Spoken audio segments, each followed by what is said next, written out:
this is it in terms of concrete. I think it's more beautiful than, you know, I'm having to use Portland stone somewhere else, and I think it's more beautiful, to be honest.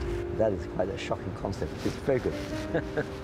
In my 50 years of architecture, this is certainly the highest quality building we've been involved with. Lloyd's was pretty good, but this is even better. The attention to quality continues with every detail. The specification of the inside of the apartments was to be the highest standard ever attempted for this kind of property. We do know how the super rich live. Candy and Candy have been involved in that world for the last 10 years. We know that they want ensuite his and her bathrooms. We know they want walk-through dressing rooms. Whatever you and I think is big enough as a dressing room, double it and probably double it again. So they want big space.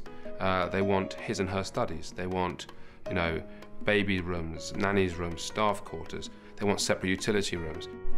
Luxury is a very difficult concept to try and actually articulate and distill into a very simple fashion. What we're trying to achieve at Candy and Candy is the perfection in what we do.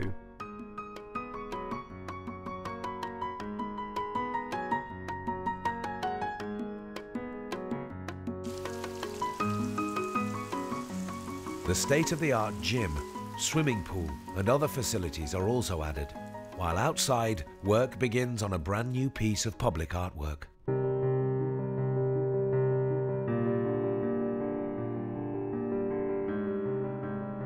I'm James Terrell. I am an artist that works solely in light. James Terrell is probably the most famous lighting artist in the world. He's a magician.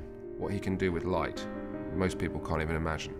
First of all, I make this idea of how I want color to move. It can just change in position, so just as everything sits, the color can just slowly change. You'll probably see it better if you're walking by it.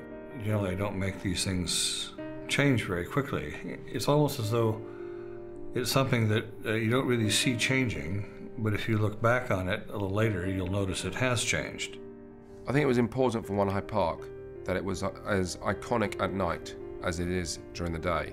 And if you look at Harrods 100 yards away, it's as iconic at night, lit up with its over 1,000 light bulbs as it is during the day. And we wanted to do the same at One Hyde Park in a very important location with very important neighbours as well. So the lighting was an integral part of the design of the whole building. Here the light is quite subdued because it's a residential project, so we don't want to have the people who live in it bothered by it. Buildings have this quality to be changed quite substantially by light. This is not an expensive thing to do, but the change can be quite remarkable in how it furthers the life of the building. And this idea of this kind of revealing more of a building's personality through light is something that really can be seen today that is very different than it used to be, because we used to just light the outsides of buildings, so it was like lighting the exoskeleton. So I like to actually give life to buildings and have light within them. So instead of lighting sort of the structure on the outside, you're actually revealing the inner parts of the building and taking depth into them. In the work that I do in museums and pieces for people, I generally try to make a light that's very much like the light we see in the dream, because we have a full vision with the eyes closed.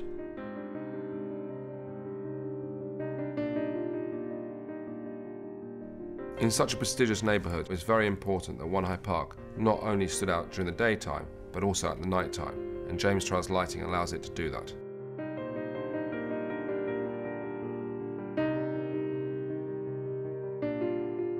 This building, this development, this opportunity will hit records in all places. Records for sales price per square foot, records for the largest construction spend on a residential building in the UK ever, the largest development loan ever, the only service building of Mandarin Oriental residences in Europe.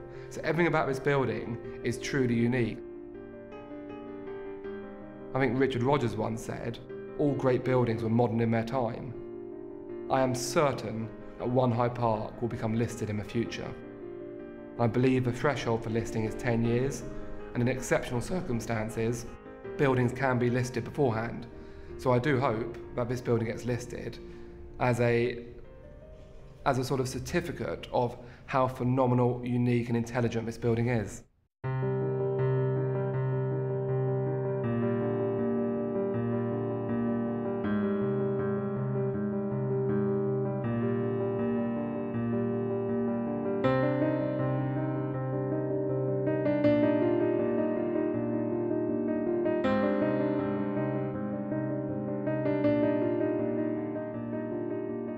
We would love to be involved in another One Hyde Park somewhere else, but that's probably more likely to be in Hong Kong or New York or Shanghai or Mumbai than London, because the opportunities in London are few and far between. I'm immensely proud of what we've achieved at One Hyde Park, but I'm still looking at the details, making sure there's absolute perfection, to make sure there's no snagging to be done. And we are, you know, we have to pinch ourselves a little bit. The ultimate goal was to create a building like no other, and that has been achieved.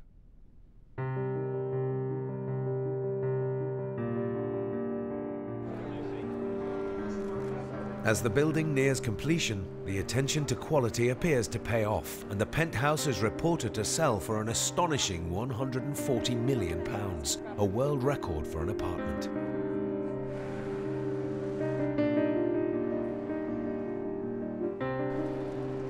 I think on the day of the launch, on Wednesday the 19th of January, when we let the balloons off on the top of Pavilion A, that was a sort of victorious moment, because it'd been 5 years of battling non-stop, you know, dealing with grief every day, because this sort of project doesn't come off the ground without a lot of, you know, hard work and a lot of problems along the way. And a lot of people said that we wouldn't get there. In fact, a lot of people would have been quite happy had we not got there. However, we did get there. We delivered what we said we would do at the beginning. It was quite humbling to stand there and watch my parents and the shareholders of Project Grand Guernsey Limited on the other pavilion watching over us.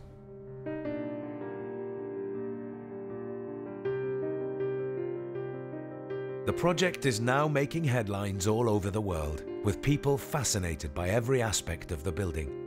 And with global economies still in recovery, it may be quite some time before anyone builds anything quite like One Hyde Park again.